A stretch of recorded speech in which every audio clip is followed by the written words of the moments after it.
Hello everyone, today we'll talk about how to fix or how to solve the problem of failed searching on the application of WhatsApp. You will go to settings. Here we click on apps, default apps, app settings.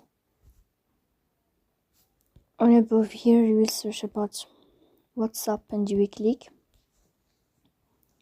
Then this page of app info, you will click on first stop and you will click OK.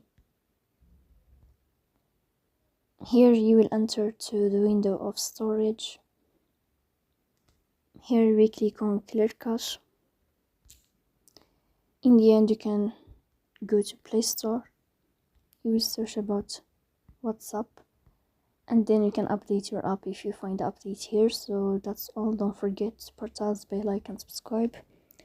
See you next time and thank you for your watching.